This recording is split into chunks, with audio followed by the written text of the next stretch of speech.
अस्सलामु अलैकुम वरहमतुल्लाहि वबरकातुहू। तो बच्चों, आज हम डिस्कस करेंगे न्यूमेरिकल एनालिसिस। न्यूमेरिकल एनालिसिस में solution of algebraic and transcendental equation.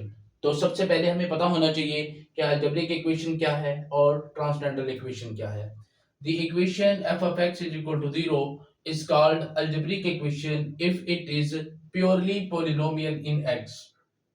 Okay, यानी कि प्योरली पोलिनोमियल हमारे पास होनी चाहिए, इन एक्स में हो जाए या इन वाई में हो जाए या इन जी में हो जाए। फॉर एग्जांपल जैसा कि दिया हुआ है एक्स का cube plus 5x square minus 6x plus 3 is equal to 0 is the algebraic equation in x. For example इसी को हम लिख सकते हैं, यानी कि y का क्यूब प्लस 5y का square minus 6y plus 3 is equal to 0 is algebraic equation in y।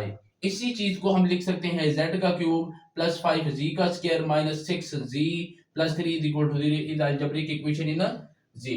इस चीज को क्या कहते हैं? Algebraic equation. Similarly the equation f of x is equal to 0 is called transcendental equation if it contains trigonometric and exponential and logarithmic function। ठीक है, यानी कि हमारे पास अलजेब्रिक इक्वेशन के साथ साथ, अलजेब्रिक जुमलों के साथ साथ हमारे पास ट्रिग्नोमेट्रिक फंक्शन भी आ जाए, एक्सपोनेंशियल फंक्शन भी आ जाए या लोगारिथमिक फंक्शन भी आ जाए। इन सब फंक्शन में से कोई भी अगर ये फंक्शन आ जाता है इक्वेशन में, तो उसे कौन सी इक्वेशन बोलते हैं? ट्रांसेंडेंटल इक्वेशन बोलते हैं। फॉर एग्जांपल जैसे कि दिया गया है x e की power x plus 2 is equal to 0 and x e की power x plus x sin x is equal to 0, ax square plus log x minus 3 plus e की power x sin x is equal to 0।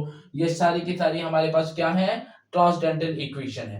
Okay, अब हमारे पास algebraic equation और transcendental equation को solve करने के लिए कुछ मेथड्स हैं न्यूमेरिकल एनालिसिस में। Okay, the numerical method for solving algebraic equation and transcendental equation can be divided या क्लासिफाइड इनटू टू ग्रुप्स या टू काइंड्स। ओके, यानी कि एक हमारे पास है डायरेक्ट मेथड और एक है इटरेटिव मेथड। ठीक है, इंशाल्लाह अब नेक्स्ट वीडियो में हम डायरेक्ट मेथड में कौन कौन से मेथड्स आते हैं और इटरेटिव मेथड में कौन कौन से मेथड्स आते हैं और डायरेक्ट मेथड क्या होता है, इटरेटिव मेथड क्या होता है, इंशाल्लाह इसको हम नेक्स्ट वीडियो में डिस्कस करेंगे। Okay, thank you very much.